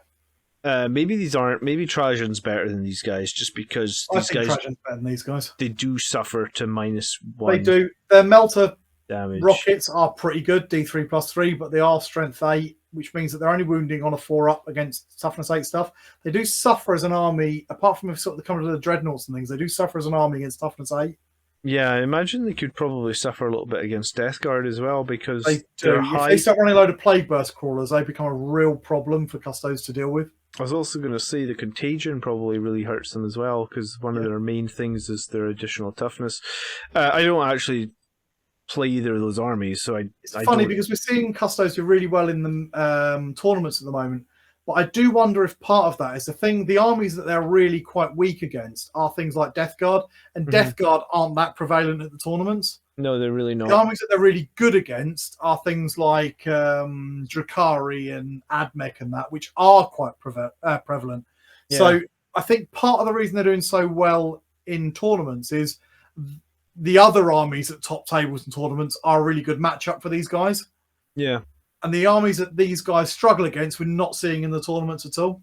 All right, let's put them in A, right up, or S, sorry, right up there. I think they're an S, but I don't think they're better than Trajan. Maybe better than the Shield Captain. On the they're on a par with him. They're basically the same. I think it's pretty interchangeable, these two, to be honest. All right, what's next? Next up, we have the Witch Seekers. These are more sisters. They are fast attack. They have got flamers that are slightly better than normal flamers because they've got AP -1, and they can use a strat to give it strength 5, which is fun. They've got the Dominion style move that Sisters of Battle get, which is a 6-inch pre-game move that includes their transport, which means if you stick them in a rhino, you can stick them in a rhino with some vigilators if you want to run them, or prosecutors if you want to run them, and get that little bit of a pre-game move, which this army really does lack, actually, because it's got no other access to that sort of thing. Okay. Same as got no infiltrators either, which makes them quite good. So they're quite fast, they're quite cheap. They do give a bit of anti-horde, which this army does suffer against. I think they're pretty good. I just generally can't find space to squeeze a unit in. All right, somewhere in B. I don't think they're bad per se, but I think we're seeing, if we look at the real competitive list, we're seeing more prosecutors with the bolters because they're a troop choice. Okay. Than we're seeing Witch Seekers. Yeah. Okay, so now we're getting into the big stuff. We've got our tank. I've seen a few of these popping up in competitive lists. So this is the Calidus Grav tank. Now, the Calidus Grav tank is, I think, pretty decent. It's a lot of points. 205 points, which means it is to the last target if you want to go for that, because these guys do suffer with a lack of good secondaries to pick because they've got so few numbers. Movement 14, toughness 7, 14 wounds, 3 up save, 5 up invuln save, 2 up ballistic skill. The gun's pretty good. You're going to probably take the blaze cannon. Yeah. Which gives you that strength 9, which is really lacking in this army. D3 plus 3 damage, heavy 2, reroll wounds against vehicles. That's pretty tasty. That's pretty nice. It's pretty nice. It's also got a twin Lazarus bolt cannon, heavy 6, strength 6, AP -2, damage 1. It's that kind of not a heavy bolter, which gives it a little bit of anti-infantry fire. I think they're pretty good. We have seen them in a few competitive lists. I don't think they're great, though. They do suffer a little bit. They've not got core. They are quite a lot of points. I don't think core hurts these guys as much because they're BS. That's true. So we're not. A high They're B. 205 points. They're only toughness 7 with a 5 up invuln save. They haven't got that much firepower, but they do fill a hole, which is that higher than strength 8 damage. I'd be tempted to put them high B, but I think high B, yeah. I'll Sure. go with that. Do you think they're better than the Grav attack? no. I don't think. I'm running Grav attacks. I'm not running these things. Yeah, I think the Gravitack's just got more versatility on it, really. The Telemon then. Telemon Heavy Oi. Dreadnought. One of the toughest units in 40k for its points. It's a toughness 8. Hold on, let me correct you. One of the toughest units in 40k that is underpointed. One thing I'm going to say about that is we're not really seeing them that much. Really? We're not. Okay. We see the other 2 dreadnoughts all the time. It suffers a little bit. It's really what the Leviathan should be. Yeah, I'd agree with that. It's what the Leviathan should be. It's got a pretty good gun. It doesn't have core like all the other dreadnoughts. It is fairly expensive for this codex for what it does. Sure. So we're not really seeing them. It's quite easy. It's quite powerful, but it's actually relatively easy to tie up in combat. Because if you give it the fist, it means it's pretty hefty punches. I'm just trying to get the stats up for it. The fist is strength 16 minus 3/4 damage, and he makes an additional attack with it. The fist is horrifically good against melee armies. I mean, for 260 points, I would totally. It's got 4 attacks. It's not enough, so you can bog this down quite quickly.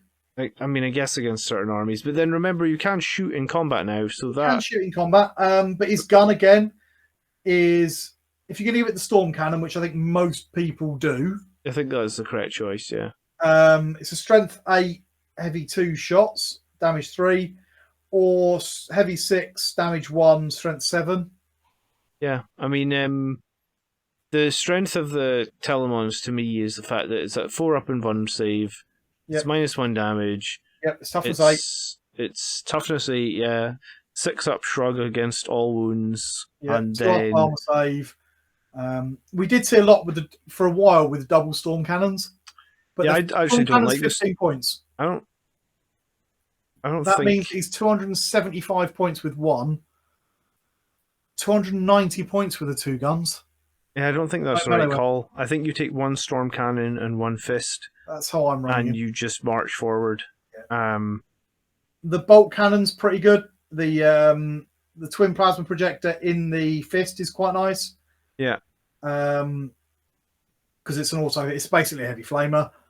And as much as you're saying you bog them down, if you don't move, then the bolt launcher becomes heavy 10. It does, yeah. That's pretty brutal. So, my experience of Telemons... -1 damage 1. My experience of playing Custodes and Telemons is that normally you have to commit so much to kill the Telemon that you will get wrecked by other things. At 260 points. Again... 275, because you're going to want to put a gun on it. Sure, but again, even at 55 more points more than a Leviathan, it feels like, if you compare it straight up against the Leviathan, it's like +1 weapon skill, +1 ballistic skill, +1 strength, +1 toughness, +1 wound, I think, or maybe it's the same wounds, but +1 on your invulnerable save, and then the 6 up shrug, and the fact, I mean, I just really like them. I think, I think they're a bit underrated. We're not seeing them at all in competitive lists because I think people think they're too expensive. I quite like them. I think this is a great target to the last. Yeah, 100%. I've put 2 of these in my list, and I'm running and put 2 the last on it because it takes so much of a commitment to kill one of them. Yeah, that's actually a kind of a trap if you took 2 of them, and not a trap for you, a trap for the enemy. Yeah, because like I've seen people throw everything at a Telemon, and then you just go, well, do you know what? This turn we're just going to turn off rerolls against you or something, and like if you're losing lightning claws against this, you're only wounding on 6s. Yeah, I really like it. We're not seeing them, but I think that they're not. I think they're a little bit like the Gravatax, that we're not really seeing them, but I don't really know why we're not seeing them. Apart from that really high points cost of 275 points, which is a lot. Remember, you can golden light and teleport this guy down as well. If you want to be really... I probably wouldn't because I want him shooting, but at the same time, you could if you wanted to. I'd be tempted to get... I'd be tempted. I think these are A for sure. I think so. Maybe not the highest of A, but like I get no qualms running Telemons. I mean, as a Space Marine player, I would love to have Dreadnoughts this powerful. I'd run them every game. What the Leviathan should be. I maintain that. When the Leviathan dropped a bit and became a bit cheaper, people were saying, "Oh, it might mean we're going to see a few more." I think that was a mistake. He should have kept his toughness 8. He should have kept his 4 up invuln. Yeah. Because now it's just a slightly more expensive contemptor. I was going to say, the Leviathan ever have a ballistic skill of 2? No, it was just the relic. It was the relic contemptor that had that. Yeah. So it's just Okay. All right. Yeah. Anyway, let's move on then. To the Land Raider. Land Raider's a Land Raider. It's slightly better than the Space Marine one because it's got the 6+ invuln, 6+ feel no pain. Yeah. And a better ballistic skill. And a slightly better ballistic skill, but it's still a Land Raider. It's still got all the problems that Land Raiders have in the It's a transport that is And armed just with las 5 models, cannons. I guess. Sorry? Just 5 models it can take. Yeah, it's not. It's just. I think it's in there, to be honest. I think it's a low B or a C, your call. A Land Raider is average at best, I guess. I think it's, We don't see any Land best Raiders. to see. Okay. It's It's really a sort sad. Land Raiders are such an iconic model, and they've They just are. left them out to dry. Their las it feels cannons like. need a buff. Well, their las cannons need a buff, and also they've got that big ramp on them that's kind of like an assault ramp, so they should It probably used to have. be the assault rules, didn't they? Used Yeah. to be able to assault out of the Land Raider. That was their special thing. Yeah, they kind of need that, but if they're not going to get an invulnerable save to make them survivable, they need the assault ramp back. So Yeah. Land Raiders are in a weird spot. Okay. So next up, we have the special Forge World Land Raider. That's not a Land Raider, but is basically a Land Raider. This is the Coronus Grav Carrier. Now, the Coronus Grav Carrier is 220 points, which is the first problem. It's got reasonable guns. It's got a Twin Arachnus Blaze Cannon again, which is that Strength 7 gun that we've got on the little Grav attacks. It's got a Twin Ladstrom Bolt Cannon, which is the side-graded heavy bolter. It's got a 5-up invuln, which is nice. Mm-hmm. And it can transport 6 Custodes. And how does this compare in points against the Land Raider? 220 points, so it's 40 or so points cheaper. Oh, I prefer it. I prefer it. Movement 14 as well. It's a bit quicker. I definitely prefer it, yeah. But I still don't think it's very good because it's still got the problem of it doesn't really want to get tied up in melee because then it can only shoot its big gun at the thing it's in combat with. It flies, though. Yeah, but it doesn't get full back and shoot. No, but it's nice that it flies, I guess, because they took away fly from all the, like impulsors lost fly or repulsors lost fly. Yeah. It's not awful, but we're not seeing them. And I don't think we will see them. I think you just don't need to transport 6 custodians. Not really. You could have fun with 6 one-man squads of Terminators inside. Which we but you could deep strike them. Yeah, but I mean, you could. Well, I mean, it comes back to no assault ramp. Imagine if it had an assault ramp. Now you're talking, right? Then it would start being good, but it doesn't. Yeah. You can tie it up in combat the same as you can with the Land Raider. I don't think it's very good. I think it's better than the Land Raider. Yeah, I somewhere. But better I don't than think the it's better than anything else. Maybe better than those battle witches with the swords. Yeah. Yeah. Okay. Yeah. Right. Now's the big boys. Yeah, We've got, and I like this because I'm a big fan of stupid vehicles. We've got the Ares. So the Ares, big old 400 point Custodes death ship thing. It's got a pretty hefty gun. In fact, I'd say it's got a very hefty gun. Heavy D3 on the profile that you're going to use. Heavy D3 blast. Strength 14, AP -4, damage D3 +6, which is bonkers. And then it's got 2 of the same heavy blaze cannons we saw from the tank. Strength 9, AP -4, damage D3 +3. Reroll wounds against vehicles, which is pretty good. And then it's got some fire bombs for some flying over things, mortal wound shenanigans. It's pretty tough. It's toughness 8. It's got a 2-up armor save. It's got a 5-up invuln save. It's 400 points of too expensive. I'd be surprised. I thought you would like it, being that you love the Thunderhawk. I do like it. I love it. And one day I'm going to buy one. 1 CP for Machine Spirit, right? So it can go back on full profile for 1 CP. It's got 22 wounds as well, so it's not going to immediately disappear off, and get shot. And invulnerable save and hard to hit. I like it, Big actually. old fire, it's pretty tough. If you just need something to pop vehicles or dreadnoughts or something, I like it. The thing is, though, it's not doing quite enough damage, I don't think, to warrant that massive points cost. Probably. I mean, it'd be strong against certain lists, for sure, and weak against others. But I guess big enemy armor lists, it might not be bad at all. Yeah, potentially. I mean, you're strength 12, so you're probably wounding on a 3 up with your main gun. So 2 shots, you're realistically you're going to use a reroll on it, aren't you? So you're going to get what? Let's say you got 2 out of 3 are going to be wounding. You're going to do 8 with each one of those.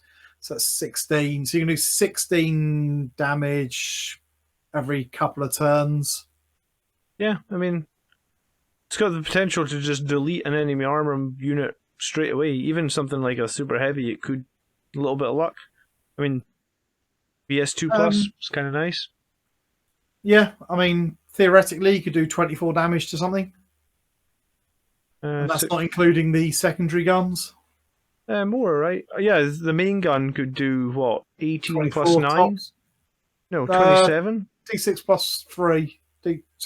6 plus D3. Yeah, 3 27. shots on it, potentially. Yeah, 27 off the main gun, plus another 12 off the other gun.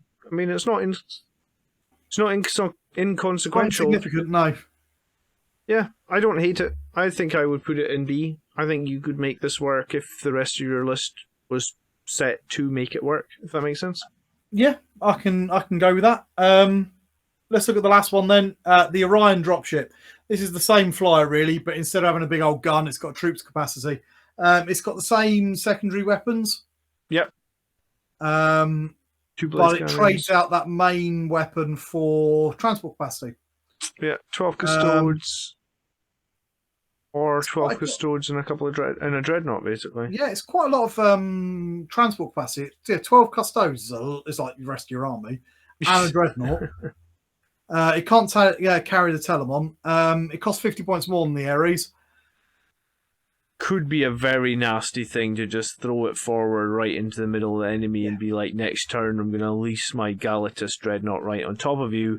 And if you do blow this up, then I assume that you're not killing the Galatus Dreadnought, you're killing one Custode infantry model, and the Galatus is going to come out right next to you anyway. So, again, I don't hate this. I think you could make it work. I think you probably could. It's 450 points. It's a lot of points. It is a transport. It's not got a lot of damage output itself. No, but it's not a unit you could run seriously. You wouldn't take either of these to any kind of like tournament or anything like that. It's not optimized. But if you were playing with your mates or something, then I think this is quite a fun unit that you could conceivably use. Yeah, I mean,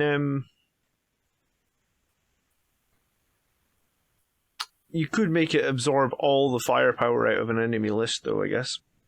They know that because your whole army would be in it. Yeah. Basically. What do you reckon? I think B as well. I think you could have fun with this. Yeah.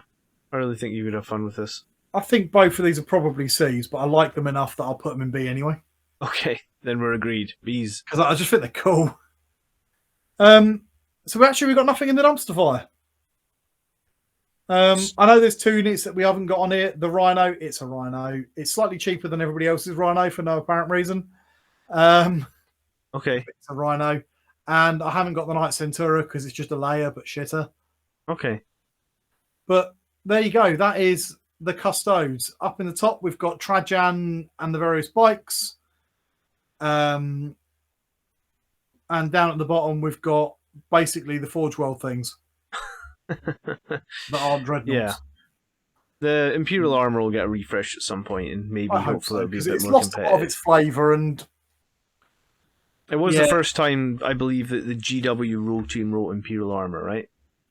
And it's nice that it's not so OP that you haven't got to ask your opponent's permission to run it anymore. That's true. But yeah, I think it's a good thing. But I hear you. So I guess if you are building a Custodes army, maybe you can use this video to help you pick. Generally, if you can pick around B's and A's, and obviously S's as well, you'll do well. And if you really want to pick crap really stuff, then I mean, that's on you. You can do that if you want to. If you got value out of today's video, we'd love it if you either hit the like button. We've still got Pile of Glory. Oh, we do. But yeah, if you got value out of it, please hit the like button anyway, because that does always help us out. And if we're totally wrong, you can tell us in the comments as well. You can, yeah. You got to tell us why. we're totally wrong as well. Do indeed. And then I'm going to ignore you completely. No, that would be rude. I'm sure I'll reply. So let's quit off that and let's look at our pile of glory, shall we? Sure, absolutely. So hello everybody. Look, you can see us slightly bigger for a second or so there. While we switch over, hopefully you can all see that. Can indeed. Brilliant. So time for pile of glory. Mark changed the template. You did. Even though he's not here, we can feel his influence. He can Hope still he's having a fuck nice with you. holiday. Yeah, I hope so too. He's probably too pissed to know what's going on at this point. So, pile of glory then. John, what am I looking at? I wanted to just put Mephiston on here because I feel like for Pile of Glory, for about 3 months now, we've been painting these Terminators. It's not been 3 months, but they're getting very close to being finished. So I've been trying to run... The main thing I've been looking at is trying to figure out secondaries in Nachman data. And I've been trying to run Mephiston for a little while. I know he's not super competitive, but he did get his points dropped. And I've been running him with another Psyker to try and do Psychic Interrogation. This week against Eldar, I scored 0 points on Psychic Interrogation. So, heads up, don't pick Psychic Interrogation, even if you have 2 Psychers against Eldar. And it was a running joke in that game that the Eldar player might not actually score any points on Psychic Interrogation either, because we both were just double denying each other Psychers. But yeah, so secondaries, I don't really have much to show with my painting. I've been doing fine details on the Terminators these last 2 weeks. Hopefully there'll be some more progress soon, but I just wanted to mention that figuring out secondaries, now that I think secondaries in general are harder to score now, a little bit, with Nachman data. So, and I think I'm actually going to go and try and do some more Engage in All Fronts. I'd given up on Engage in All Fronts, but I think the only reason I've given up on it is because I've been playing all the broken armies. And I would actually say Custodes are kind of borderline broken in terms of like... I think they're certainly very powerful. They are very cheap, it feels like. And I guess I highlighted a few cases with the Dreadnoughts where like they feel really aggressively costed. So, yeah. What about yourself? What have you been up to this last couple of weeks? Okay, so I've up to a couple of different things. You've seen that purple knight before, but he's finished now.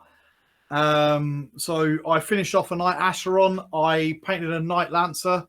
I managed to do him in about 3.5 hours, and I was pretty proud of that. That's crazy.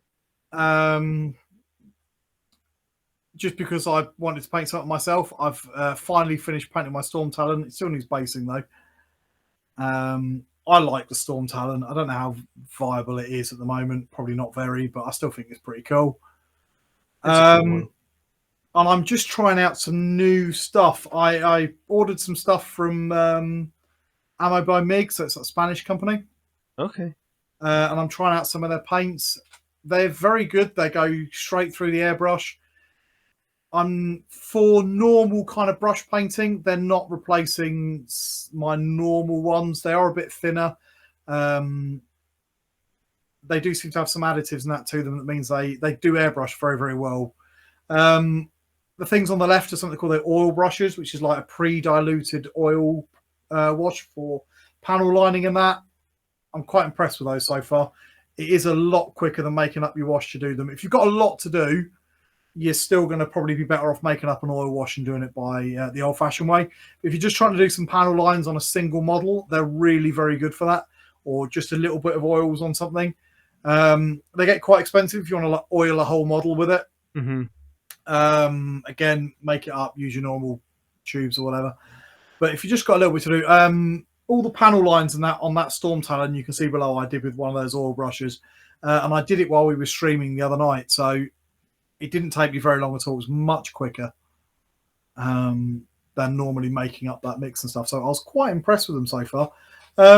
So yeah, that's really what I've been doing. Other than that, I'm working on a big towel commission at the moment. There's loads of this floating about. Purple pink toe. Yeah, pink towel. Do you like my? This is he wanted an Onager gauntlet, and I couldn't find anything that I particularly liked, so I made an Onager hammer instead. Nice. Do like that. So I'm doing pink towel, but I'll put some photos of those probably in the next episode when they're a little bit further along.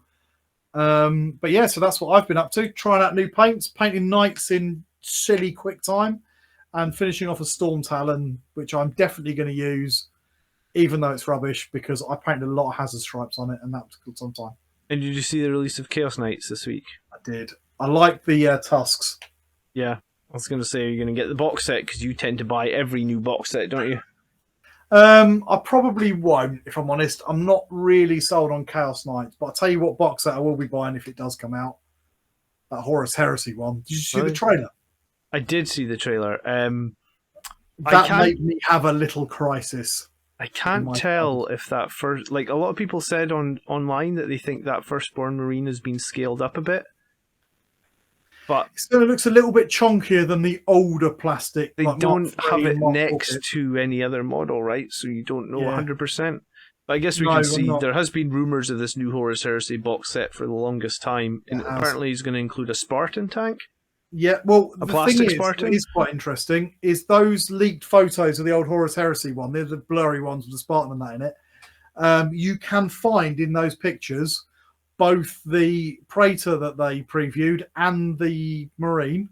Okay, so there's... They are definitely in that picture. Okay. And if you remember, the trailer was Sons of Horus versus Imperial Fists, Yes. which is what also the paint jobs of those two armies are. So it is looking more likely. But whether that's a box set or just some pictures of art that's going to be maybe in the book or with the release or something, we don't really know. Yeah. It feels like if it was a box set, it'd be a fucking expensive one. I mean, all the box sets are kind of pushing Yeah, but with 120, Spartan 100. tanks and 10 or so Terminators and 30 or so Marines in it. Well, I mean, it's a more specialised game, so they can probably push the agenda a bit. I think that'll be a £200 box or so. Okay. I'll probably pay for it, though, to be honest. I was quite excited about it. Yeah. And I think a load of Mark VI Beaky Blood Angels would look good. They would look good, yeah. Beakies never go wrong. No. So, yeah, I was quite excited about that. I was a bit disappointed with the other previews, though. It really wasn't a lot, was there? They've been doing that. They've been hyping up the previews so much, and then it's like a tidbit. I guess it's because they do, like, fantasy and Necromunda, and they do everything in every preview, don't they? It's not just 40k, I guess. What do you think of the Ash Wastes? Did you see that? I did see the new Necromunda. I've had a Necromunda gang that have been sprayed for about 3 years, and I've been doing Blood Angels for 3 years, so I can't get excited about Necromunda because I can't see when I'm getting to it. I'm getting a little bit of a Necromunda itch, I am. Are you? Okay. I I used to love Necromunda back. I remember, old Necromunda, very old Necromunda. I used to play that. You see it up here? And I bought a few of the Enforcers. Yeah, that's beautiful. The old yellow and black hardcore box right there. Cool. I'm going to bring that back. Yeah. But yeah, I bought some of the new Enforcers because I think they're cool. I bought the Palatine Enforcers for I use them as scouts. Oh yeah. Yeah, I painted them as Blood Angel scouts. But yeah, so that's a really nice kit. So I've already bought that one. So there might be Necromunda in my future, I feel. Nice. Well, it did look very cool. If I ever Real finish Mad my Max Blood Angels, vibes, isn't it? yeah, it's just too many games going on at the moment. Yep. And you're watching too much Star Wars instead. I haven't really been watching much, but I do have that entire collection of Imperial Salt up there to paint as well. So that's like 3 years of painting there as well. So yeah, I got to speed up. So I think that is pretty much it. I hope you enjoyed the tier list, guys. Oh, I hope it. Yeah, let us know if you like the content. Let us know if there's something else you want to do. I need to make a quick shout out because, importantly, we got our first Patreon. Oh, we do have a Patreon now, and we have a Patreon. Someone actually put the money where the mouth is and signed up to our Patreon. And where can they find the Patreon link? Is it? The Patreon link is in the video description below somewhere. But yeah, shout out to James Gibb for signing up to it. It's not the most exciting Patreon ever. We've got some tiers, but we haven't got any rewards in them. Basically, if you join our Patreon and you say you want us to make something, we will try and make it. But really, it's just to support us. A few people have been asking us about Tyrannid books and night books, things like that. And that's all it's for. It's just to help support us to be able to pick those things up and be able to talk about them on the show. So if you do feel like supporting us, wonderful. If you don't, okay. We would really appreciate a subscription. We'd really appreciate a like. Show your friends.